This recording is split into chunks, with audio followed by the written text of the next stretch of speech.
Folks, welcome to the Jake Feinberg Show. And we're here in Richmond, California with a true teacher of mine, and somebody who's inspired people all over the world. Mandjou, Kone, welcome to the Jake Feinberg Show. Thank you for having me, Jake. Can you talk a little bit about your family advised kings back in Africa? Is that true? Yes. Can you talk a story about that experience? I am a Griot descent. And my family comes from Mali, West Africa, and we are the Bobo tribe. The Bobo people are in the south of Mali. Bobo people are in the south of Mali, north of Burkina Faso. And Griot people are history keepers, and I call them lawyers, judge, counselor. We are the bridge between nations and nation, communities and communities. So don't assume anybody tuning in knows what that is, But I mean, where it comes into play is the idea of actually talking to a king. Has your father talked to a king before? My father still talks to kings. He's still with us. Yeah. So how does that work? I mean, what does he counsel them on? Is it true litigation? Is it what is it? Is it peace? One example? Yeah. If there's a conflict between people in the village or the neighboring village. What kind of conflict would it be? Over water or over territory? What would it be? It could be maybe a farm. Two farmers say, "Oh, this person came into my farm, and farm used to be my ancestors' farm." Sacred land, yeah. Sacred, yeah. So if there's a conflict, the king might ask the griot, "What do you think we should do?" And the griot will always, give the best answer that help the community, that will make peace between the communities. Let me ask you, in this society now, a lot of people live in fear. As a griot, talking to the community, people that are threatening and people that are feeling threatened, what would you do, Mandjou, as a griot? What would you like to see happen? I would say to those who are isolated, because those who isolate themselves because they have fear, that's not the solution. And always try to forgive and come out. Yes, be careful, but also always try to work together and not isolate yourself. How do you, that's for one side of it, but for those that are afraid, that are fearful, how can they continue to operate in this time, in this culture? Yes. People are saying, you speak up because we're fighting the nature is back down there. Fear is there, I understand. Sometimes I'm afraid too. But fear is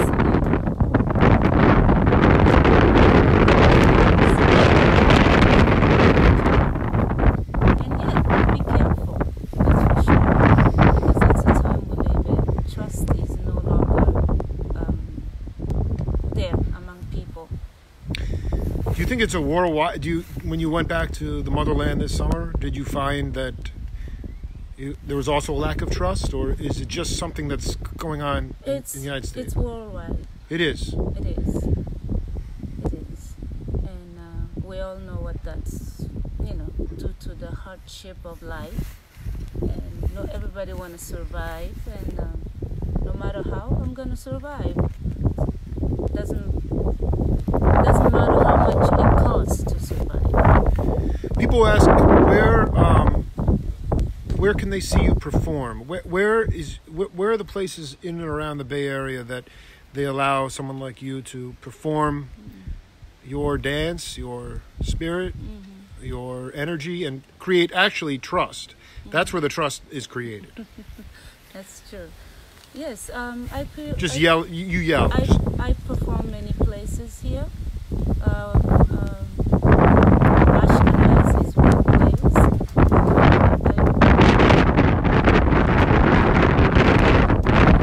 I'm so foggy.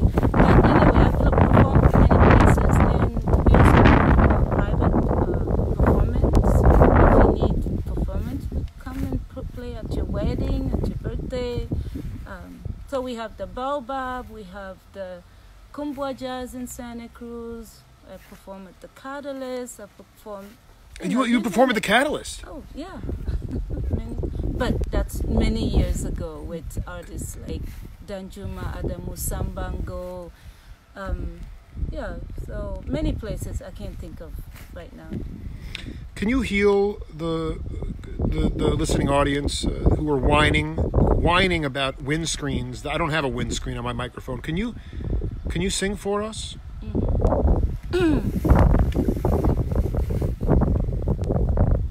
A cappella? Is that what you say? You sing whatever is in your heart. All right.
How do you want to pass on the griot lineage to your children?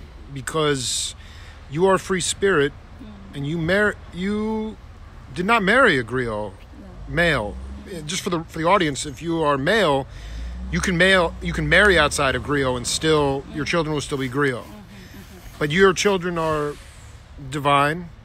How will you get them one foot into being a storyteller? And you yell at people because of the wind. Okay. Yeah. I'm an author, and my daughter, my first 13-year-old, she wanna also start writing books, and she makes characters, and so that's already one way. So I'm happy about that.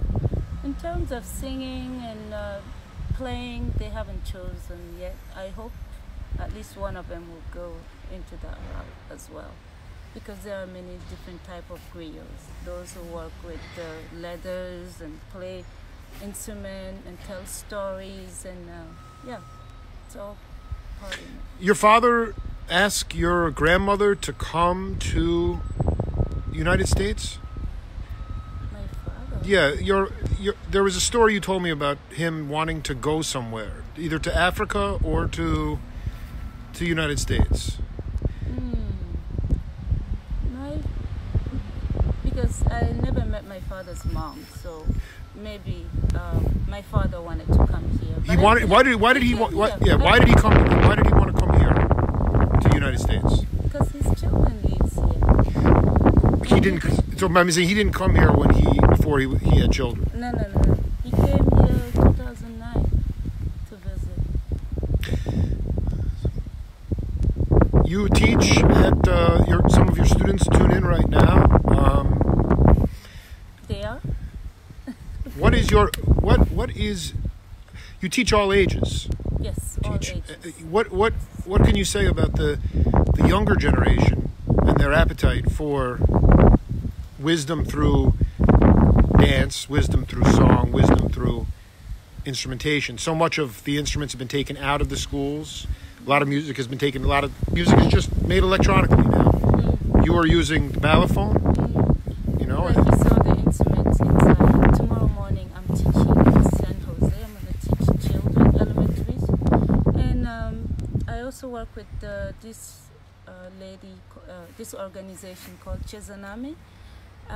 Where are they located? Here? Chezanami is in Pleasanton. So we go to school and we bring them the diaspora. We perform. We tell them stories. We sing for them, and even bring them fabric, and they wear African clothes and be an African for the day. So the organization has maybe 10 countries. But been working with at least 10, and also Brazilian, all over the place. So it's like not just Africa, you know. It's fully international now. International, yeah.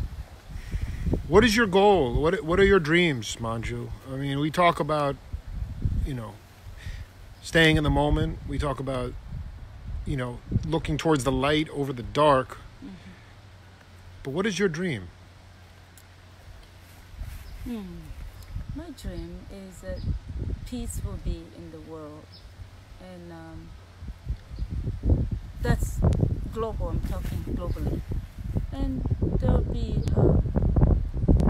there's too much inequality, injustice going on. I'm very sensitive. I get, locked in that. And my dream is to see a balance. And the first dream is my kids to be healthy and happy. All the family, my siblings, kids, other people's kids in the world, because they are our future.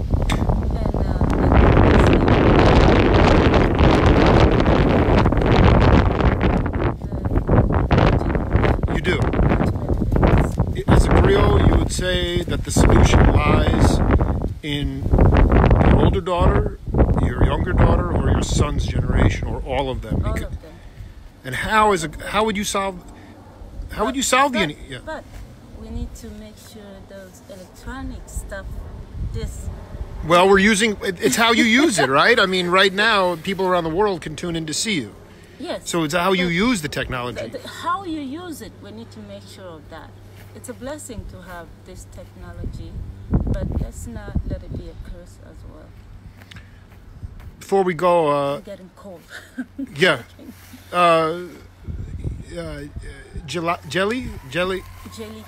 Can you just what country in Africa is? The jellies. We have jellies in Mali, Burkina Faso, Ivory Coast, Guinea. I'm sure maybe Sierra Leone, but I've never been there, so I can't really. Is there something that defines the jelly people differently than other griot?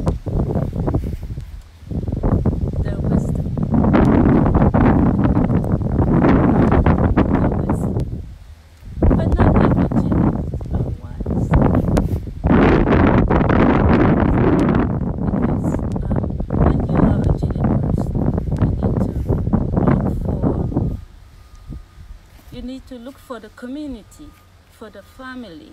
You like a head of a head of a household, but community of a village, the whole village, community, or a nation. How You yeah. know, and you need to be fair. You know. So how have you learned to get out of your own way? How have you learned to remove your ego? Because it's all what you're talking about is selflessness. Yeah, that's why I'm having a hard time in this country. In fact, I had a crush on this guy, and he told me that I'm selfless, and unless I leave that, he cannot love me, he cannot be with me.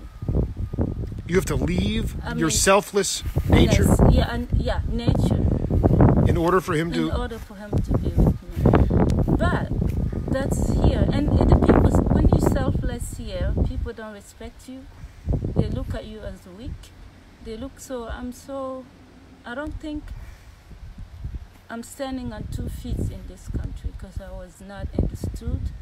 But in Africa, I have people like my grandfather's age who respect me as equal because of that selflessness that I have. You cannot be a good leader if you're not. You have to be. You know what I mean? To Absolutely. be a good leader, you have to be selfless. I guess the obvious question I have, but one final question. I know you're cold. I don't want Griot to be cold. Why do you choose to stay here? For your children's opportunity? Because the opportunity is still better here It's than. still better here. To this day, if I didn't have children, I wouldn't be here. But opportunity is still better here. That's why I'm here, for my children. Can you leave us with a prayer song for the children? I think we all need it. Mandjou, Kone, what an honor. Dengole muswe sara dengole la wolo nalu muswe sara dengole la isanu kumede soro ne kuna waribo kade nyini waribe wolo de soro ne kuna waribo kade soro wolo nalu nena dombi dembalu ye dengole muswe sara dengole la wolo nalu muswe sara dengole la. Pray for the children. Mandjou, Kone, keep going forward. Don't ever change, okay? It's the Jake Feinberg Show. Thank you. See you later.